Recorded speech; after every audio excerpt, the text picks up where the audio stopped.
ladies. How are you? Hey. It's a real pleasure seeing you up here. So cool. Nice to meet you. So officially, Jensen Ackles and Jared Padalecki, ladies and gentlemen.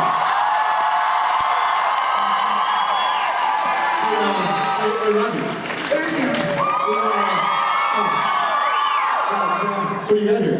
So, you know Rich. What about you, Rich? The other guy? Who is this? I don't know. I don't know. It sounds like him, but usually has a beard. They only have a beard. They only have a beard. He's so handsome. You look at season 1.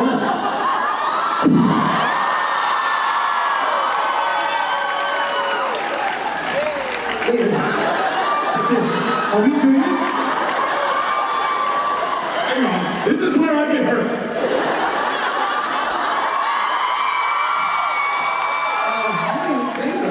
Today. Look at you. You look like great. So, Ronnie Richard. Speaking of great. Right, so Ronnie Richard is a Richard, he had a thing. Right. He had a thing. I heard. And so this is Doesn't he always? You need to phones it in. But now we have Brianna and Kim, our hosts. I would consider that a hashtag upgrade. Yeah. Upgrade squared.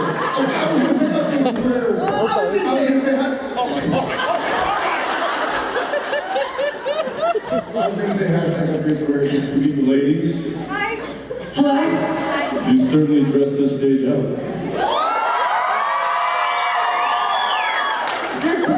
What is wrong with Brianna? Nothing. It's just like such an amazing opportunity to meet you.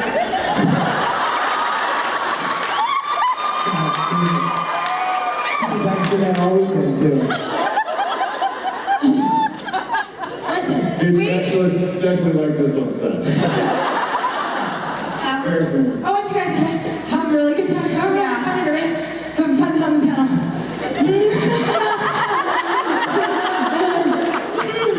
We're actually a very well-oiled machine.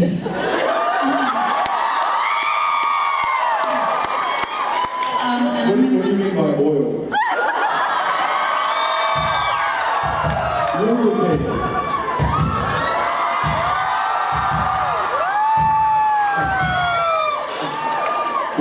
You don't get this from Richard. Write this down. Yeah, no, This is long. Gentlemen, Please continue. I think everyone here has some addition to pour humor for you.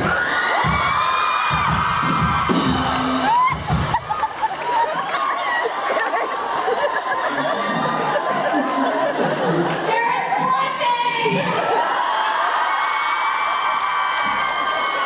We tried to be filthy, but we're just fucking filthy. Just nasty bitches warmed them up for you. And then we got up in there, we got it softened, we got it wet, and so it's just basically a room full of our brains and a bunch of different bodies. We've all been thinking really beautiful things. Have fun with all of them. Jensen Ackles and Terry.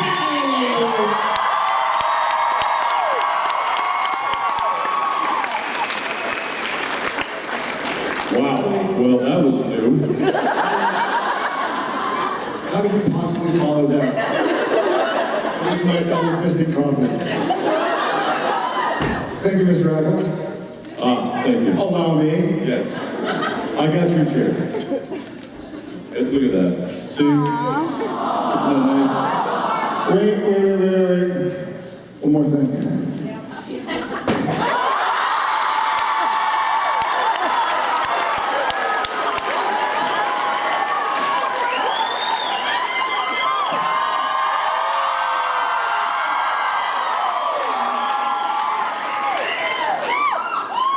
In the business, we call that a whip.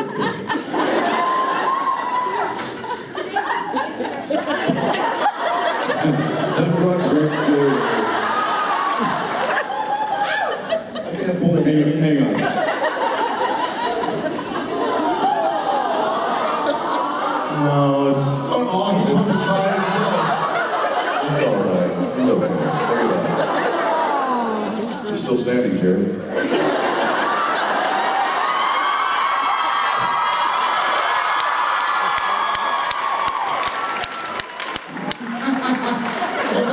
Somebody in the audience. If so, this is your mistake for buying at Kmart. So little. Lindsay. Hi, Vancouver. Who is a first-timer? Who was here at the very first Vancouver Con? Okay, welcome back.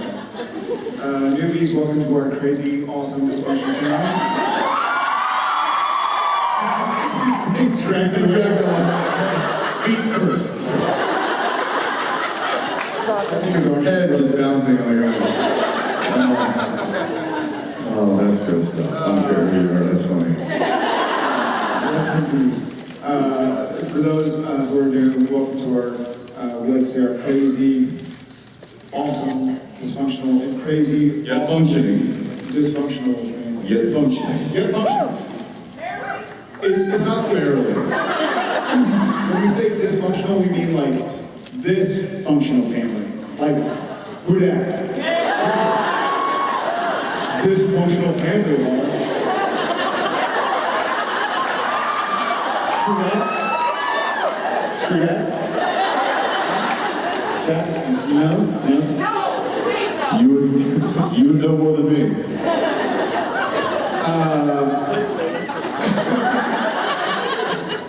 Without further ado, let's quit kicking Misha. Or not. Where to go? Good times. Good afternoon. Good afternoon. A lot of people ask you about how you do the motion thing, and I wondered about the comedy in the show, because you seem to do it so naturally. Do you discuss it between each other, or do you just do it on the day? I think she's talking to you. Because there's nothing natural. Oh, I'm a funny guy? Huh? Is that it? So I make you laugh? Oh, I'm a clown? It's all right. I feel fine being a clown. You know, a lot of the, I guess, if you want to call it comedy, is a lot Yeah, of that's what she said. it's, a lot of times it's spur of the moment stuff. Or it's the other day, just the other day, we were shooting a scene where Sam and Dean pull up to a locked gate. What? Sam and Dean.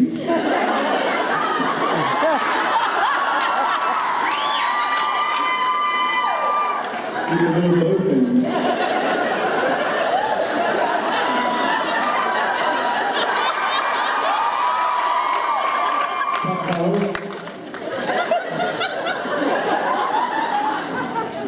If Dean were a fish, It'd be a salmon day. Dean and Sam. I went to a gate. It says no trespassing, so we've got this locked gate. So Dean then we're supposed to just walk around it, but our director, Phil Walker, decided that it would be maybe a little bit of comedy in the fact that Dean actually climbed the fence and then Sam just walked right around it. So, rickety fence, by the way. yeah, very rickety fence. And we're in our like, nice suits. And so, No, we're in so much more. We are, you don't want to give it away. we're like, it's the hottest day in Vancouver since that date, August 18th, whatever it was. Like, you turn on the news, it's like, this is going to be the hottest August 18th. And Vancouver is melting. come to us in slacks and dress shoes and shirts and sweaters, wool slacks, wool sweaters, and we're shooting outside and dripping in sweat.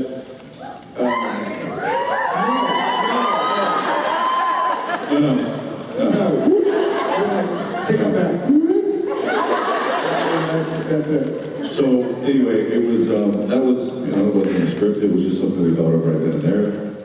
I thought it was a funny idea, so we did it. And I think it'll probably get a bit of a laugh. If not, maybe like. And so I think a lot of the stuff that we find, those kind of like comedic nuances that reveal themselves when we start working on a scene.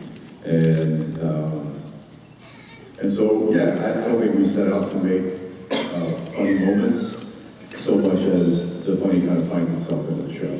And we embrace that. So thank you for noticing that.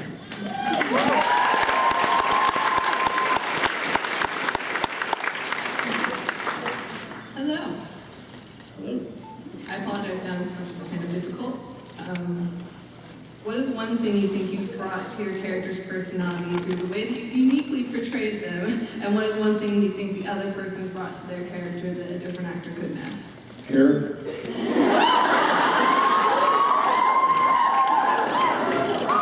Yeah, I don't think anybody would put up with that hair for 10 years.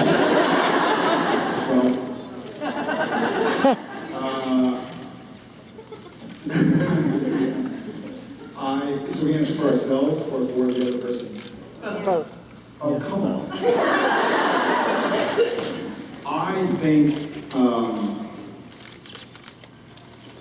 okay, when the show started, my mother was an English teacher before she retired, and she taught archetypes and heroes, myths, and legends. And one of her topics she taught was archetypes, like Joseph Campbell's mythology. And there's the friendly beast, and there's the unwilling protagonist, and there's the weapon, the trustworthy weapon, or whatever it is. So I feel like if we were to liken our characters to another saga, it'd be Star Wars, and Sam would be sort of the Luke Skywalker character, and Dean would be sort of the Han Solo character. Purely in storytelling elements. I feel like when I've been given a chance, and in all fairness, shh.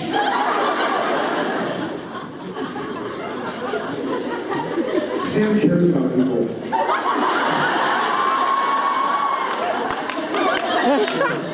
No, that's funny. In all fairness, Mark Hamill got 7 hours to tell Luke Skywalker's story. I've had 245 hours to tell Sam's story.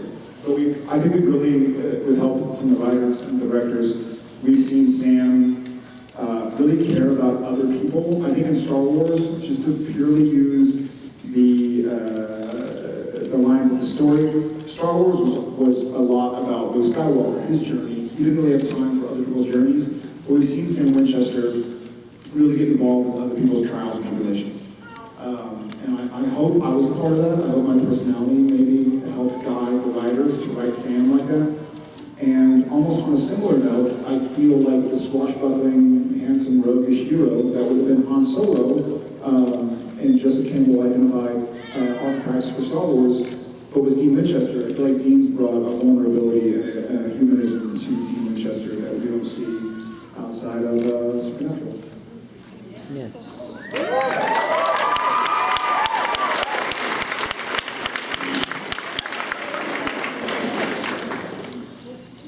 I'll start with what he brings. Intelligence.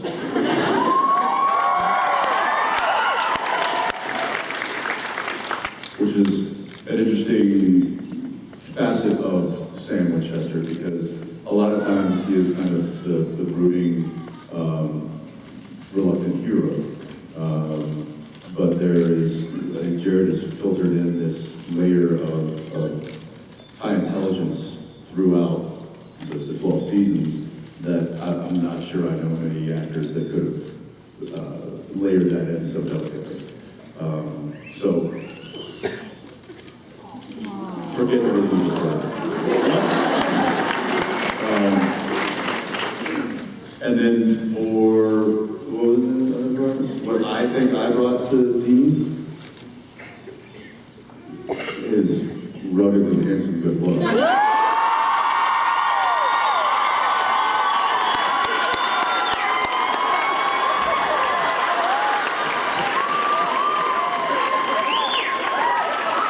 and his ability to pratfall. I think the comedy.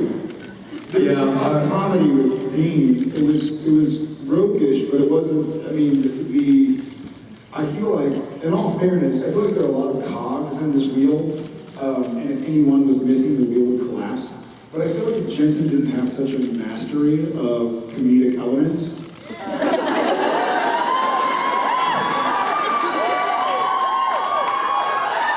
Mastery is a strong word. I'll never say this in front of him, but if he didn't have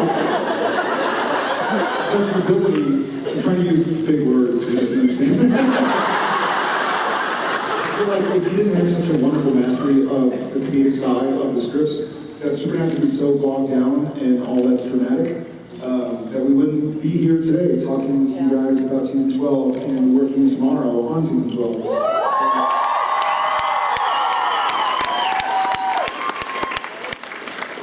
Thank you very much. Cheers. All right.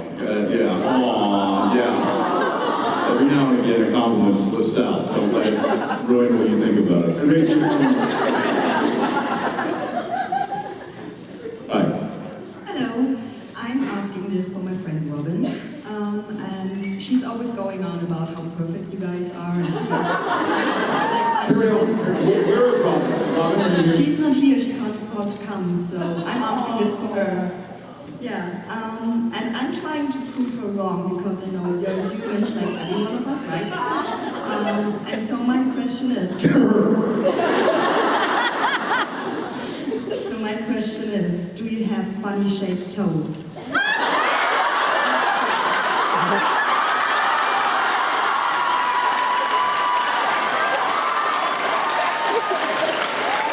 I misunderstood the question. What? No, Jared doesn't have funny shaped toes. Because they're not toes. They're a second set of hands.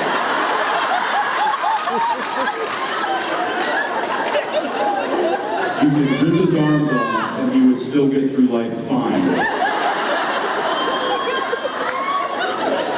See this coffee cup down here, where my feet are? If those weren't on, you would just use them to drink. So, I don't know if mine are funny shaped, but my second toe is as long as my pinky, and my pinky's pretty long. And y'all will see a lot of it in episode 2. It's known as the feet episode. Journeys of the toe. I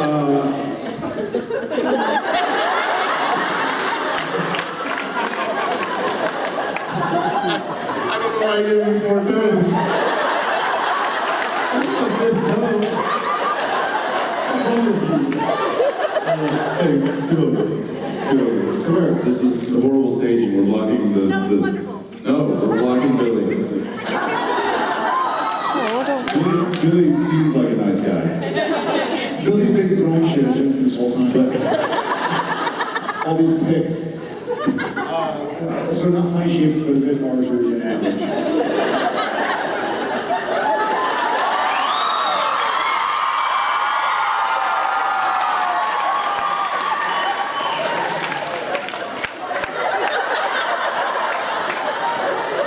Much longer. It's good to even things out on that.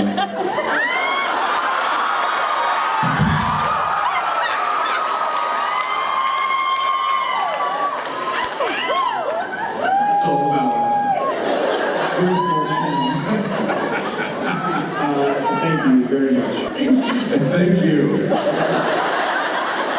for that trip down a horrible Hi. Hi there. One of the things that I think that I'll be pretty good. Is that Baby Manzano? I think so. Is it? Was that a Wendigo? It's like a Wendigo banshee alien ghoul goblin prowling. Jose, is that your baby? What's hers? Oh. Okay, not Maybe one's on the spot right now.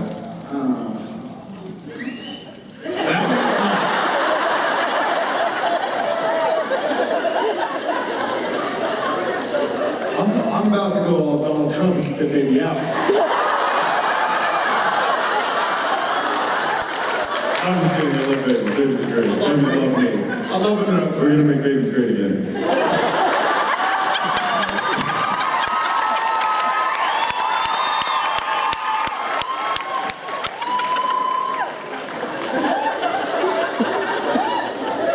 the baby gets stay. Where were we? Hi. Hi, that's exactly what I was going to talk about. Is one of the Babies? things Alien babies? babies, Jensen's babies, and your babies. How I think what we all love the most is how you guys are one big family and go out together and spend time together. And like what a restaurant visit would be like with your kids now, and do they behave? And what it's going to be like with twins.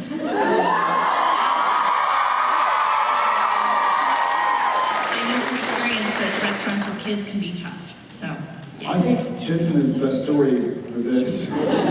What's when the kids all go out together? I don't think I was there for it. You there for it? Or was it just Jen? Which one?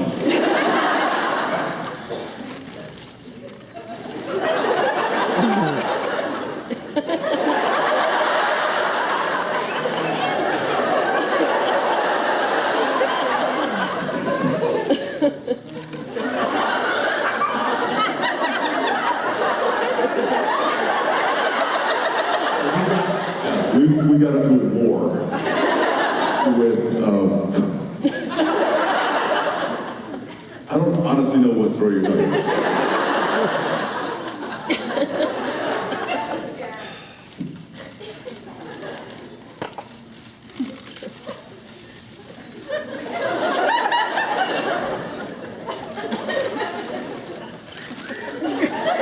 Oh yeah. I wasn't at a restaurant though. That's why I wasn't remembering it. Yes, well, I think I may have told the story once, but they were together and they were outside of this little play area, the three of them, and there was like some like Nerf type of toys around, and Sheppy had picked one up, and somebody came up, an older kid came up and ripped it away from Sheppy, and he didn't like that very much. And so JJ came over and ripped it out of that kid's hands.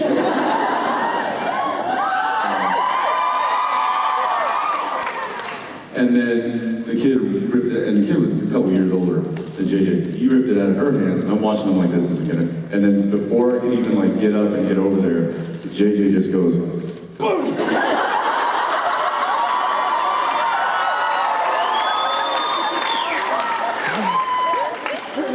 And then I think Tom like came in and was like about to start kicking it. I'm like, no, no! It was like a 2.5 to 3-year-old game fight.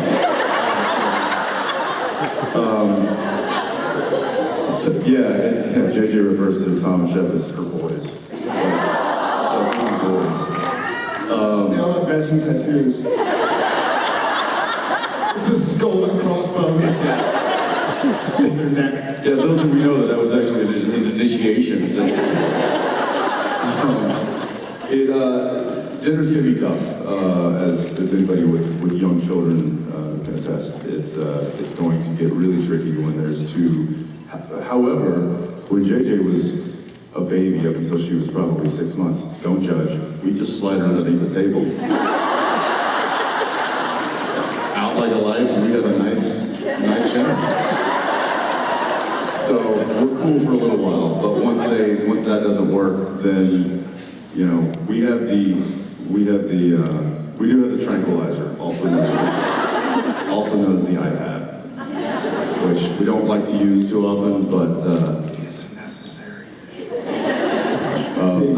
Game changers. I do remember we were just the other day. Benio had brought her headphones, and we were in a loud, crowded place, and JJ was we were blowing right through nap time, and we were on borrowed time. She was about to have a full meltdown. So, boom, out came the iPad, and Danielle quickly plugged her headphones in and slapped them on JJ. And she was cool and content. I think we're in the grocery store. And this dad with like two young daughters comes walking by and goes, "That baby has Beats headphones."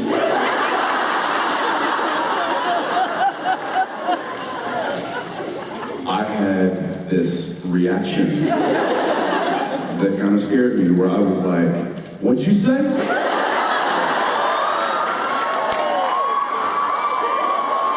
Like, I was instantly angered at.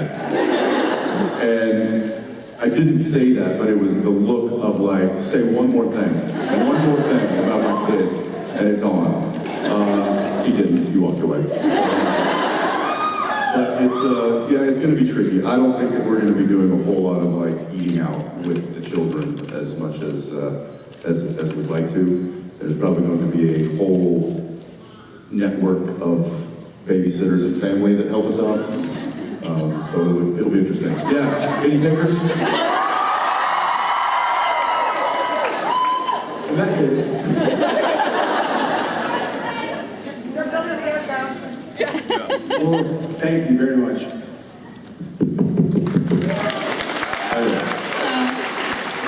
So you guys are two Texan boys who were brought up to do this show in Vancouver. And Americans and Canadians do have a lot in common, but we also have a lot of cultural differences. And I was wondering if there were any examples of things that you guys found odd or unusual coming up here and working with your amazing Canadian crew.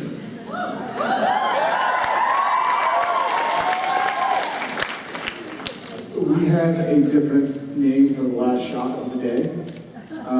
When you're filming and when you're in America and you're filming the last shot of the day, we call it the martini. Here it's called the window. That was probably the first thing that struck me. They're like, "It's the window shot." And I was like, what is that? And in America, they called it the martini because it meant that as soon as the shot was over, you were having a martini. And in Canada, it was called the window because it meant after the shot, you're going to the window to get the paycheck. Now, I believe, and I'm not 100% certain, so don't quote me on this, but the shot before the last shot is called the Abbey Singer, or the Abbey, in both places. And Abbey Singer is an old director, and he used to, I believe, leave the second to last shot to go make his martini, and then come back for the last shot with his martini, which I believe is where they got the term, the Abbey and the martini. He was a great commander. He was. Yeah, there's a lot of terminology that's different. Where all the trucks are parked is called base camp these days, and here it's called circus. So there's a lot of terminology, and then also, you know, there's different pronunciations. Stickers on your car are called decal. Up here they're called a decal. Gravy is called gravy, not poutine. I like to wear beanies, not toques. We call it ice skating, not hockey.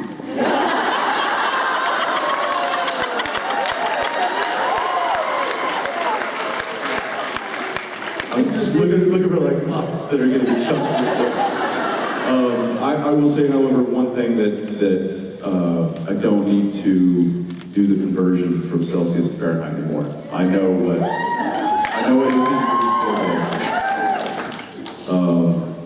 That's certainly one thing. And I will say, this is one thing that always kind of struck me on, is that, not odd, it makes sense, I guess, when you're talking about the economy and all this stuff, but Canadians seem to know a lot more about American politics than any American knows about Canada.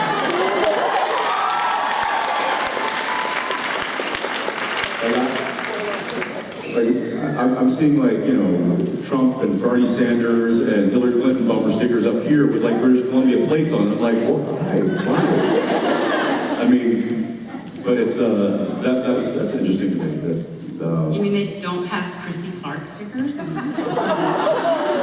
honestly didn't. Rob Ford?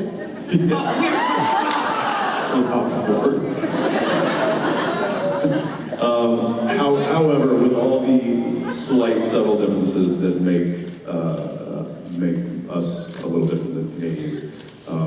It is a wonderful place with wonderful people, and we've been privileged to be working here for 12 years.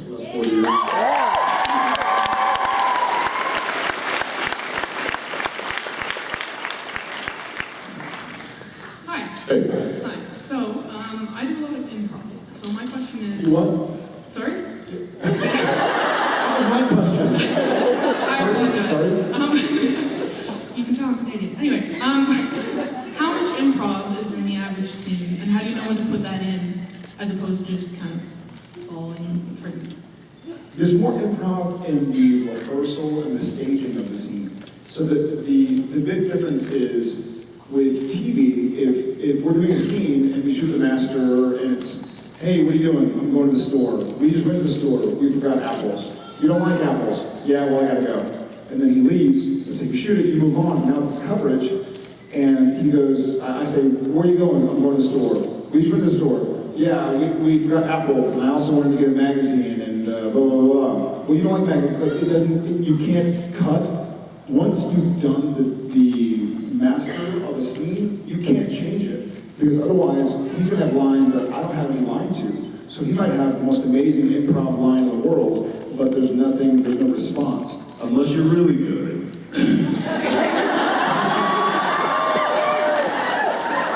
And you make sure that they give a reaction to something that then you can keep in your back pocket and wait until your coverage to unload. Yeah, I know it goes. But for the most part, the improv is figured out early on. In the blocking, we regularly kind of make things work for us, even better than they maybe work on the page, which is amazing. I would say it's less about just making up stuff off the cuff while the cameras are rolling, and more about kind of massaging a scene and making it sound a little, changing a word here, moving a line there. There was one scene we did last year where Jared and I were reading it, and we just had this, it wasn't feeling right. It was clunky. There was the characterization behind the lines weren't right. It was just, something was off. And I think it was you. He was like, I have an idea. Hey, I'll take credit for it. Oh, no, I won't. Yeah, exactly. I think you're blaming me, but I'll take it. It's credit. I'll take it. Yeah, that's me, guys. He said, hey, humor me. Let's switch all of our lines. You do all the Sam's lines and I'll do all the Dean's lines. I was like, all right. And we read it, and it was like it should have been. It read the way that a Dean and Sam, a fish named Dean, should sound.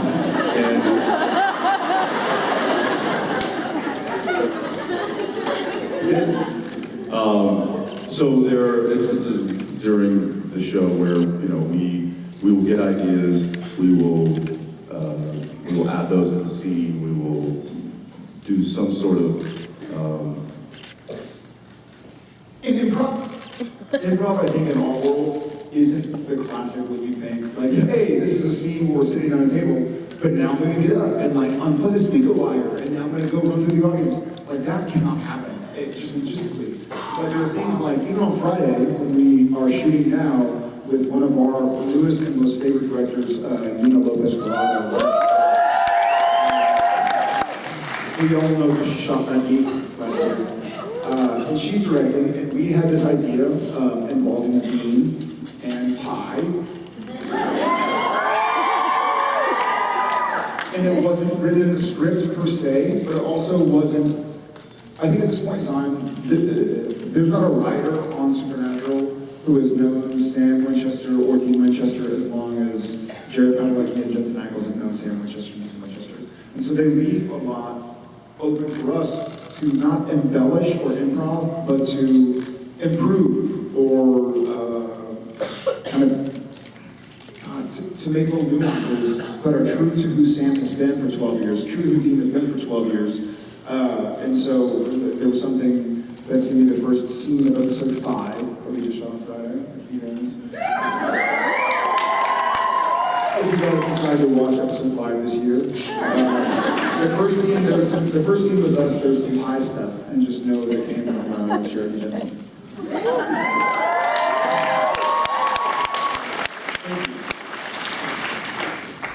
Hi.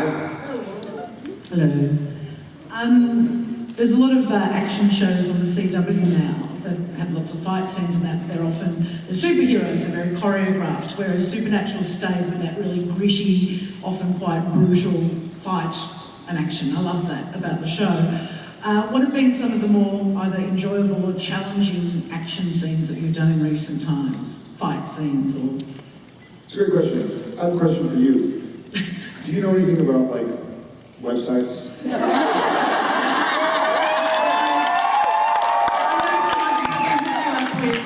What website would you say we should go to if we want to find something out? Well, there's Bustigation Beauty. No? You could try the supernaturalwiki.com. For those of you who are new to the family, if y'all do not know supernaturalwiki.com, then you should know, and you should give her a round of applause.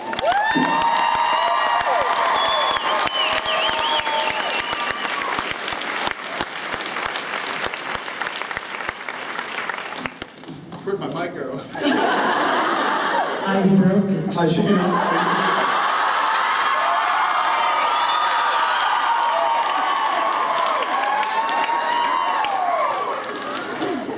I'm on the show, and I'm on it more than once a week researching, so thank you very much. Thank you, Joe. Action scenes.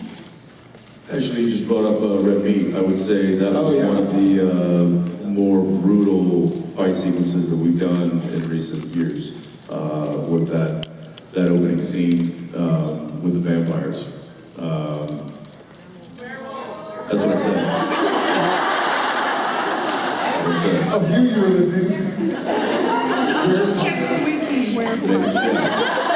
Yeah, hang on. Let me look at Super Wiki real quick.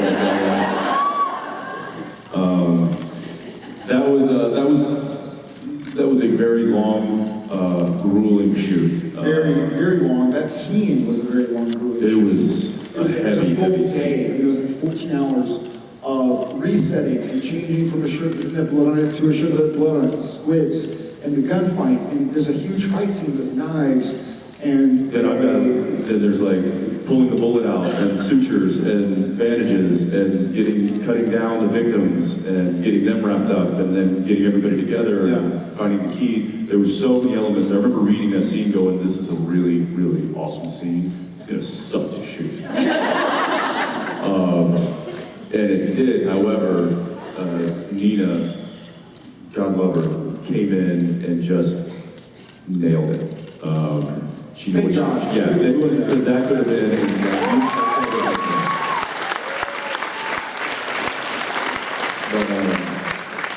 It was also one of those scenes where I think Ackles and I both read it going like, this is going to suck. And it probably sucked a skosh more for me because I was the one who was shot and was doing the shaky sort of like bandage on the thing, but he still was having to go cut down the other victims and carry them and take stuff over to me and pull. I mean, it was like prop hell, it was special effects hell, it was visual effects hell. But I think because Nina did such a great job, we knew we were doing what was necessary.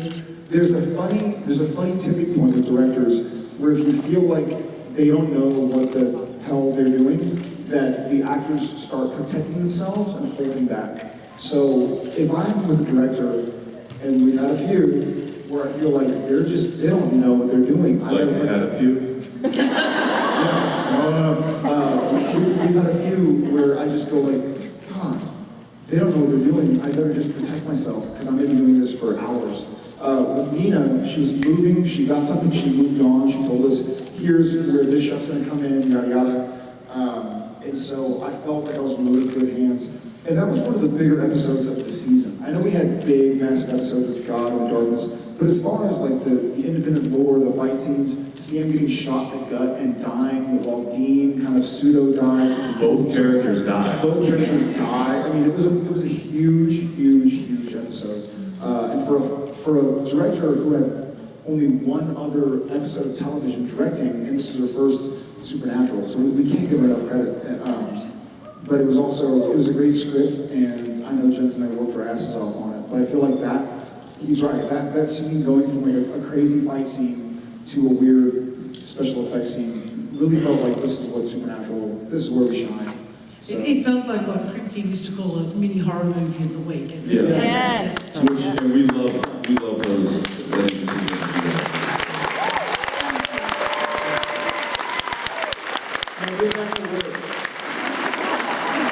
Because I'm going on Supernatural week when I get home, so thanks all.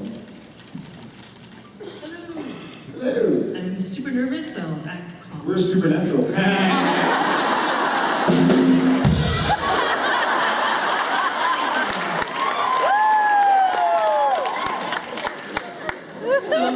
first con, and had zero questions except I thought of something when I was coming in and on the boards where you sell your pictures and everything. I noticed that Jensen sells out super fast. So do you guys have any like friendly competition or betting as to is he gonna sell it this time? Or is there like congratulations? Well, we started betting early on, and now I'm kind of really, back myself in a corner here because I buy them all. So I have thousands of photos of myself just so I can win a bet. It really does collage. It's a nice collage. Really background on me. One day I'll get them all to Jared. That's a great idea. Yes. Yeah. I'll reupholster Mark Shepard's car.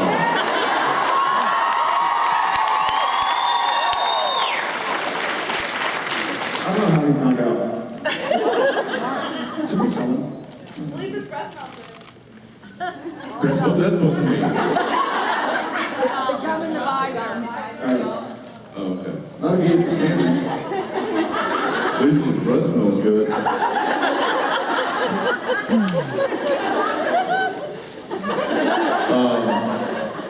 No, there's no competitiveness when it comes to that kind of stuff. It is what it is, and I think he and I are both just thrilled to be selling a picture. So I think those are the kind of things that if you're smart about your friendships, you leave those things alone. Yeah.